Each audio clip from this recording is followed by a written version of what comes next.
As of today, this house belongs to us. Everyone else, please leave, said the unexpected relatives who showed up. It was just a few days after Jack had passed away. 10 of them appeared out of nowhere at our house, claiming it was theirs. I couldn't help but laugh. They didn't know anything. They stared at me, suspicious, and demanded an explanation. Don't you know? This house is already mine, I told them, revealing the wish Jack had left for me. Hearing this, they were shocked, their faces turning pale.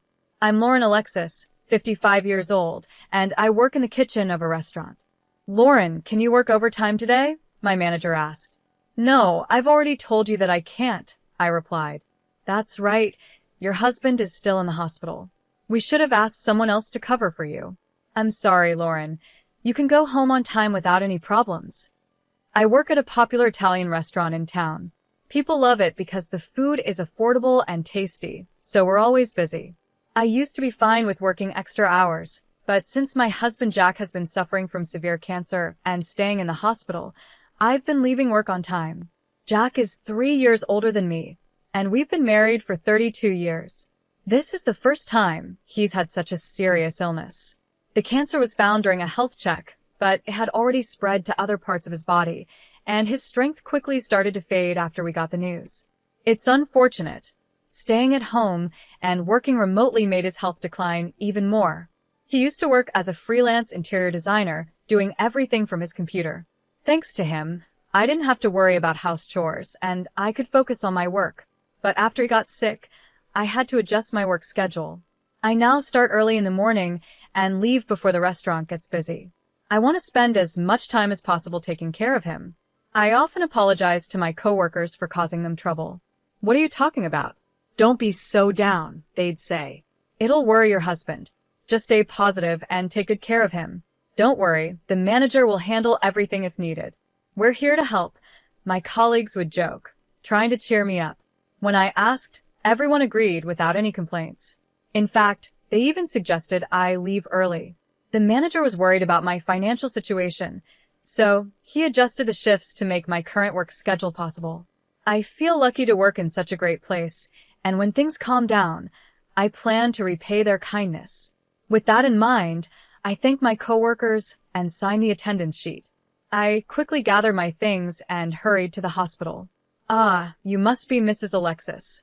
The doctor just arrived and is speaking with your husband, a nurse said warmly when I got to the hospital.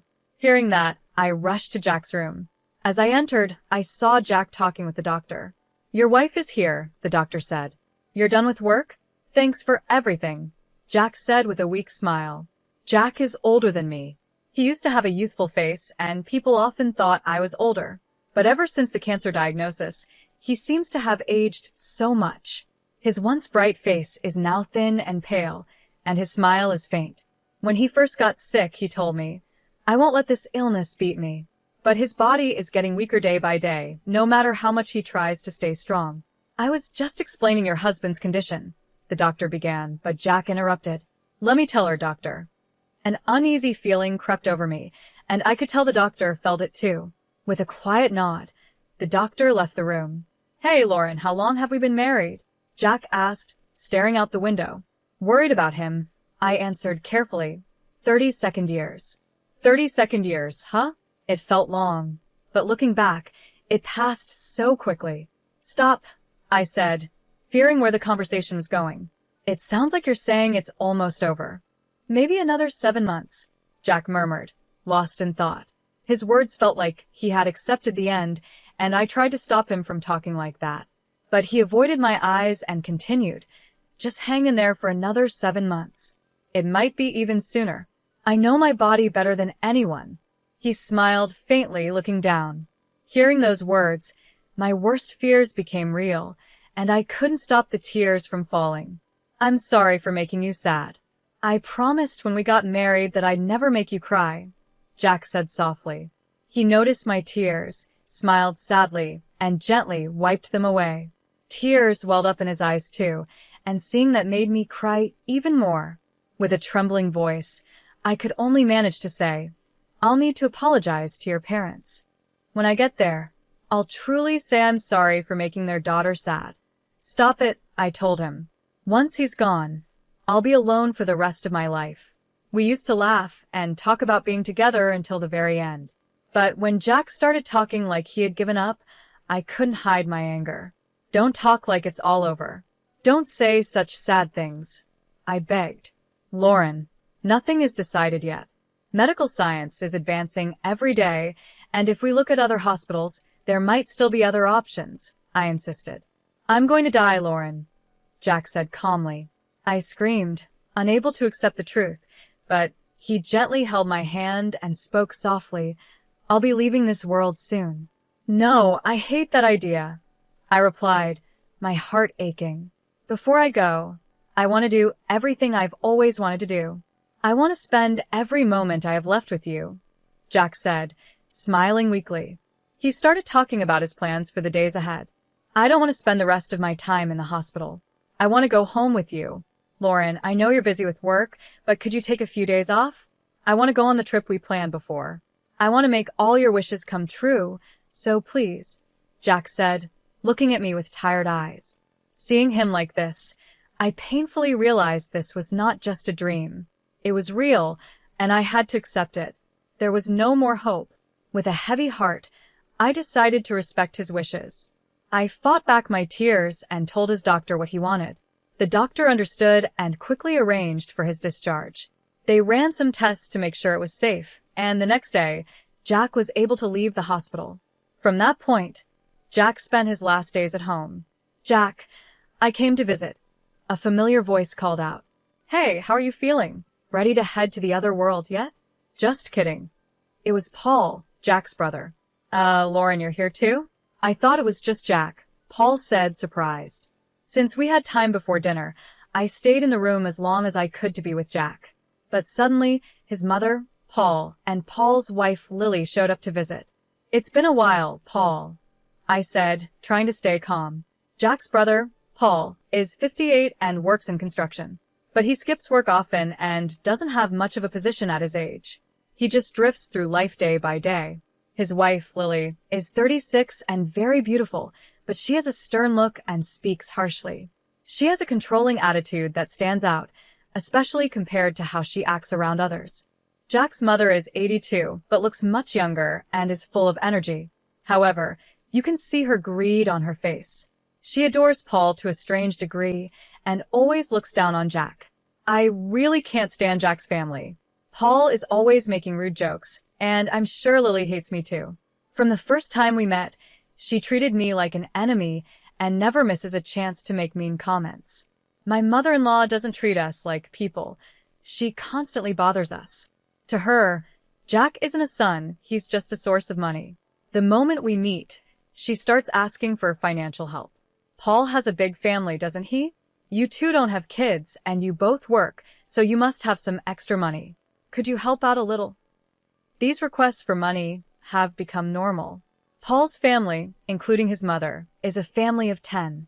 After his first wife left, he got remarried while already having 4 kids. He and Lily now have 2 more kids together, making it 6 children total. Their finances are tight, and they're always asking us for money. What's with all the people here? I thought, isn't it cold to treat your own mother like this? Jack, take better care of her. She's been so lonely since your father passed away, Paul said. Their mother's strange behavior started after her husband died. He had been strict but sensible. When he was alive, the family got along well. But after he passed, it was like she changed completely. Jack's father used to encourage her to be kind to us, but now that he's gone, she doesn't feel any need to accept me. She only talks about money whenever she's with Jack. Before, Paul had run off with another woman and was disowned by his father. But after Jack's father died, Paul came back home with his new wife, Lily, and the disownment was lifted. This town has good support for families, but raising 6 kids still requires a lot of money, and they're always struggling.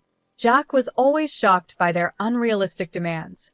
This month is tough for us financially again. Can you help us out? Paul asked. What? No. Please stop. Jack is already going through so much. How can you ask for more? I shouted, upset.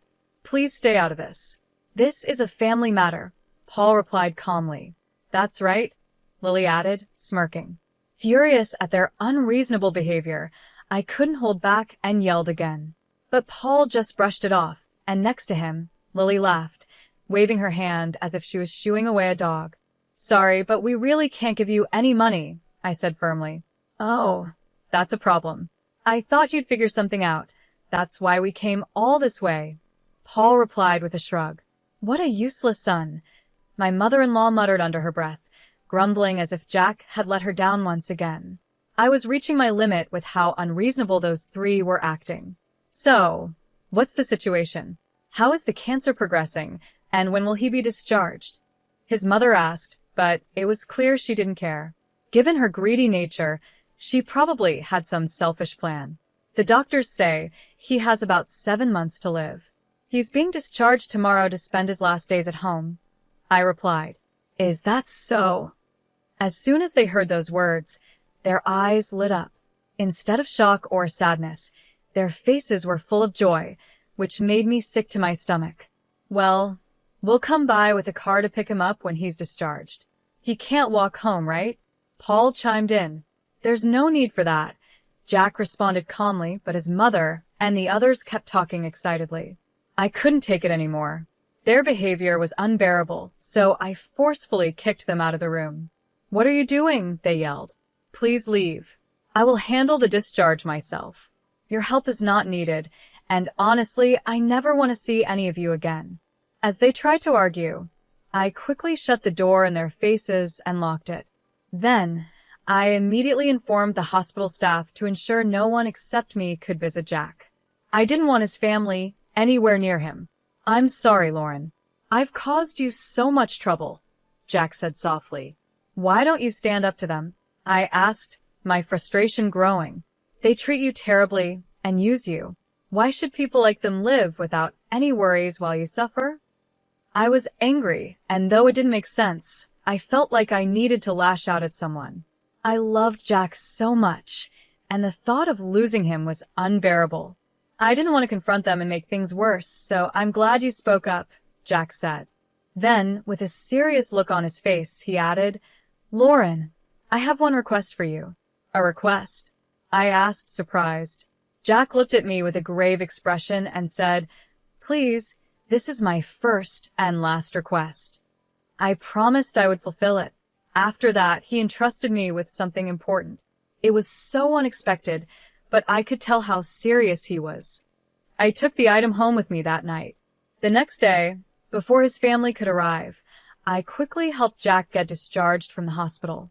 We made it home, but I couldn't shake the fear that his family would show up soon. Determined to protect Jack from them, I decided to change his plans slightly. Instead of staying at our home, I asked a friend if we could live in their villa for a while. It was sad to leave our house, but as long as Jack was with me, anywhere felt like home. When I told him that, Jack smiled shyly, and I couldn't help but blush.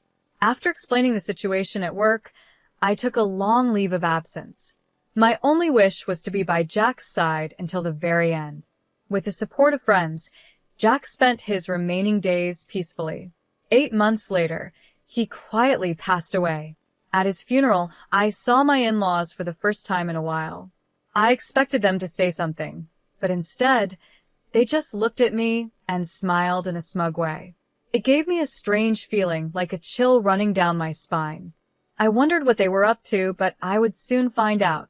After the funeral, as I was sorting through Jack's belongings at home, the doorbell rang. When I opened the door, there stood my mother-in-law and Paul, carrying several bags. We finally found you. The neighbors told us you came back, my mother-in-law said. What are those bags for? I asked as she tried to push her way inside, complaining all the while. I blocked the doorway, refusing to let them in. Paul glared at me, annoyed. Stop standing in the way. Move aside, he demanded. I won't move. What's in those bags? And did you bring your kids too? What are you thinking? I said, noticing Paul's entire family was with him. The situation was confusing, but I knew panicking would only give them the upper hand. Clearly, they had some plan, and I wasn't going to let them walk all over me. I stood firm. Then, with a mocking laugh, My mother-in-law said something shocking. From today, this house is ours. You need to leave. I was stunned. My in-laws, all 10 of them, had come with the bold idea of taking over our home. Their audacity left me speechless for a moment. My son's belongings naturally belong to his blood family, don't they? He left a will for us, my mother-in-law said, waving a piece of paper in my face with a grin. Hearing this, I couldn't help but burst into laughter. The ridiculousness of their actions was overwhelming. What's so funny? My reaction seemed to irritate them. Lily peeked out from behind Paul, glaring at me as I wiped tears from my eyes, still laughing at the absurdity. I faced their angry looks and dropped a shocking truth. Don't you know? This house is already mine. What? My mother-in-law gasped. What do you mean?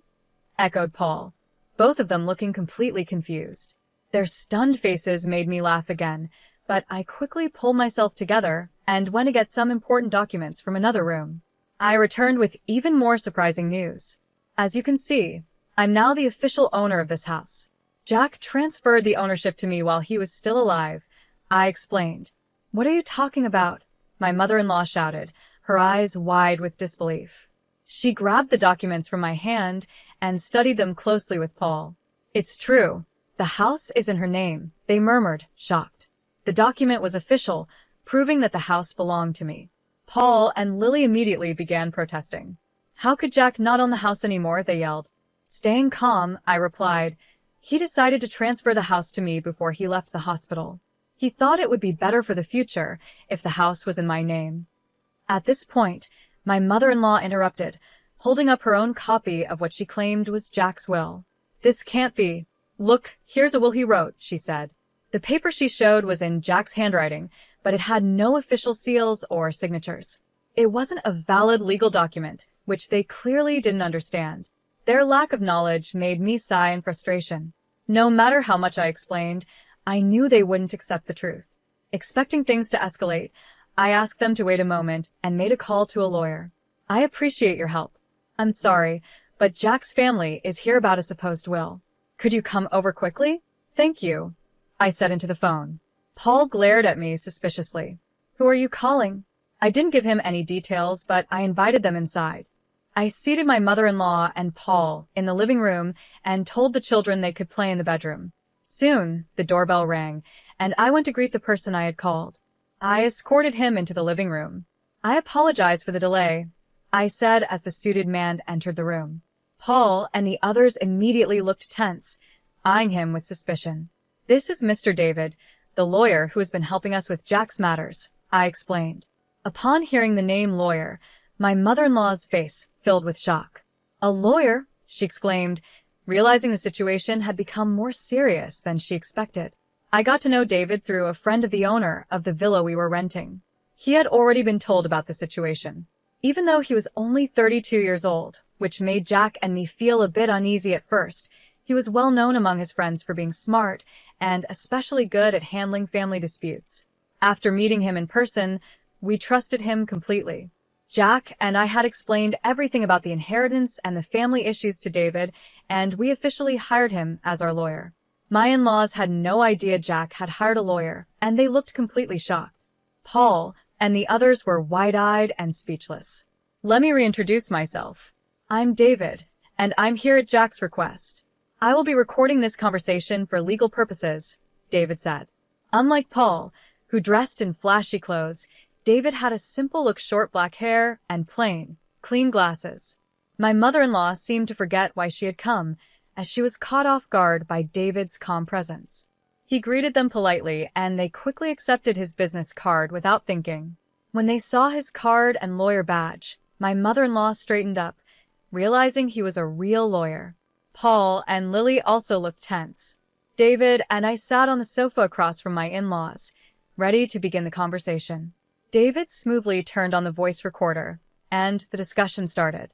May I take a look at the will you brought? David asked in a calm tone. My mother-in-law's hand trembled a little as she handed it over. She seemed nervous, probably worried that without a lawyer on her side, things might not go the way she wanted. It's hard to twist words around when dealing with an experienced lawyer, and she seemed aware of that. David read the will carefully, and after finishing, he looked at me and gave a small nod. "Thank you. I'll return this to you now," he said, handing the will back to my mother-in-law with a polite smile. His calmness only seemed to make her more anxious. "Was that really Jack's will?" she asked, her voice filled with doubt. "Yes, it does appear to be Jack's will," David confirmed. See? "With this, the house is ours," she declared confidently. But David quickly set her straight. "That will is an older version, though," he added, gently lowering her expectations. "What do you mean?" my mother-in-law exclaimed in surprise. "It seems you didn't catch that," David replied calmly. "Yes, the will you presented is Jack's, but it's outdated. The will that is officially valid is this more recent one." He then pulled a newer document from his bag. This will was more recent than the one my mother-in-law had, and it clearly stated, "I leave all my assets to Lauren. The previous will I wrote for my mother is hereby revoked, and this document shall stand as my official will." "What? Let me see that."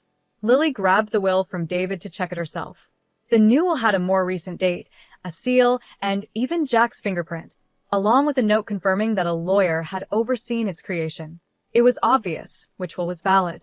As Lily and Paul read it, their faces turned pale. My mother-in-law's lips quivered in shock. "So, what does this mean for the other will?" Paul asked, frustration building. "Unfortunately," David explained, "the will your mother has is now just a useless piece of paper." At that moment, Paul exploded in anger. Ignoring the lawyer's presence, he turned on his mother and yelled, "You told me all the inheritance would be yours." His voice was so fierce it seemed like he might lash out physically.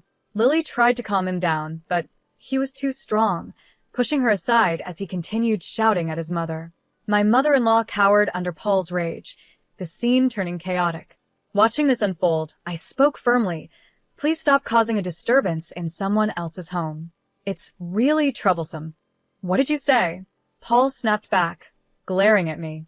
"If you keep this up, David will confirm everything, and we'll consider legal action if necessary," I added calmly. Hearing David's name seemed to bring Paul back to his senses. He realized he was dealing with a lawyer, and no matter how much he resisted, it was useless. He nervously sat back down on the sofa. I turned to my mother-in-law and asked, "By the way, did Jack really write this will himself?" She hesitated for a moment before answering. "Yes, he wrote it for me while he was in the hospital." Her voice was laced with irritation. "Was Jack happy to write it?" I pressed further. My mother-in-law nodded in agreement, clearly growing tired of the questioning. I caught David's eye and gave him a signal. He adjusted his glasses and nodded to me, giving the go-ahead for what I was about to reveal to my in-laws. "That's an interesting story," I began, "but it seems a bit off. Actually, the hospital's security cameras recorded you forcing Jack to write that will." As I spoke, I pulled out my laptop, inserted a USB drive provided by the hospital, and played the footage. Jack had confided in David that he was pressured into writing the will, so we alerted the hospital. They cooperated and gave us the security footage. I quickly opened the video on the screen. In the video, my mother-in-law could be heard saying in a threatening tone, "We'll be in trouble if you die and the inheritance doesn't come through." The footage clearly showed her pressuring Jack, with Paul and Lily also involved. "If you don't want anything bad to happen to your wife, just sign the will quietly," Paul was heard saying. Lily chimed in, "Jack, just sign this and nothing will happen to her, so don't worry." This video was taken 5 days before Jack left the hospital, as they questioned him about his cancer to ensure they'd get the inheritance. "No, it wasn't like that. It was just a joke that went too far," my mother-in-law stammered. "I saw a drama before going to the hospital where the villain looked so cool. I just copied it without thinking. I didn't mean it seriously. Please forgive us." As the situation turned against them, they quickly made excuses. Their words only fueled my anger, and I sighed at how pathetic they looked. If you had just admitted it, things might have been different. But trying to hide it shows your real intent, I said sternly. "David, can we file charges for extortion based on this?" "Absolutely," David replied, smiling as he picked up the voice recorder. "Their statements provide enough evidence." Paul and Lily, realizing they had forgotten about the voice recorder, were shocked. "That means we'll be filing for damages against all of you including compensation for the victim, David continued. This can't be true. Wait a minute, Lauren, Lily pleaded. It was only Mom who made him sign. We were just watching. We didn't force him to sign anything. Desperate to escape responsibility, Lily tried to distance herself, leading to a heated argument between her, Paul, and their mother. It was you two who offered to help get the will written, wasn't it? My mother-in-law snapped, trying to shift the blame back to them. You said you would handle it properly, Mom. We were just watching, Paul snapped. You were the ones pushing Jack to write it quickly, his mother argued. That was because Jack's medical appointment was coming up. It wasn't about rushing the will. We just didn't have much time, and we thought it should be done before Lauren got here. It seemed like they were trying to speed up their plan while I wasn't around. As Lily kept talking, she didn't seem to realize the importance of what she was admitting. The argument grew so loud and intense, I almost wanted to cover my ears. Meanwhile, the children, who had been playing nearby, noticed the noise and gathered around. Among them was a child as young as 2, and the worry in their eyes was clear. The kids weren't at fault, so I quickly called over my eldest nephew, a 5th grader, and guided them to another room so they wouldn't have to see the adults fighting.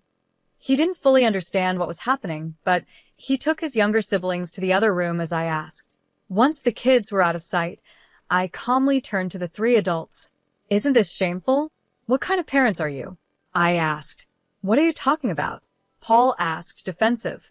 Denying your own responsibilities and blaming each other in front of the children? Don't you think that's pathetic? You're just trying to escape responsibility. Hearing my words, Lily suddenly realized the children had been there, and her face softened with regret. I truly am sorry. I admit everything, not just the threats. Please forgive us. Paul and his mother quickly followed suit, apologizing beside Lily in a desperate attempt to earn some forgiveness. We need to take care of our kids, so please help us financially. I don't know how we'll survive if we're charged with damages. We're done for. Please overlook this. If we've sinned, we'll make up for it. They pleaded, crying and begging. But their words only made me angrier. In the end, all you care about is yourselves and money. I don't feel any real regret from you. That's not it, Paul stammered. We're just in a tight spot, and we wanted you to understand our situation. Do you realize how your excuses sound? I asked sharply. Caught by my words, Paul fell silent, and his mother and Lily looked just as guilty. Without giving them another chance to apologize further, I let the conversation end there. I spoke even more harshly to them. I have no intention of forgiving you. If you truly care about your children, you should work harder to pay off your debts. Everything that happened is because of what you did to Jack. It's all your fault. Why should I forgive you? It's unreasonable. They were left speechless, with nothing to say in their defense. If you understand, then please leave. This house means a lot to me, and I have no intention of living with you. Lauren, please forgive us. We were wrong. Please help us, they begged, but I coldly refused. If you say one more word, I'll call the police. Finally, realizing I was serious, they panicked. They quickly gathered their children and belongings and left the house. David and I watched them go without a word, and as soon as they were gone, we locked the door and sighed in relief. The matter was finally settled. Afterward, I asked David to begin the process of claiming damages. He had everything ready, and the process went smoothly. The 3 of them were charged $50,000 in damages for forcing Jack to sign the will. Unable to pay such a large amount, they tried to negotiate a settlement, but I didn't budge. I insisted on full payment. Because I refused to settle, their lives changed drastically. My mother-in-law had to take care of 6 children on her own, and Paul and Lily were forced to work hard every day. They sold their house and moved into a cramped apartment, all 10 of them, while continuing to pay the damages. Their lives won't get easier anytime soon, and they'll be struggling until their youngest child becomes an adult. In the end, I successfully cut ties with them completely. After sorting through Jack's belongings, I stayed in our home, continuing my daily work. Friends from work visit me sometimes, so I don't feel lonely. Every day, I stand in front of Jack's portrait and talk to him about the events of the day. This was the last promise I made to him. Even if I fall ill and end up in the hospital, I will never stop this daily ritual. As Jack neared the end of his life, he made one final request, for me to keep talking to him every day. I love your voice and our conversations more than anything. I hope you'll keep talking to me every day so your voice can reach me, even in heaven, he had said. After he passed away, I made a solemn vow to keep that promise. Until the day I join him, I will maintain our bond by never missing a single day of talking to him.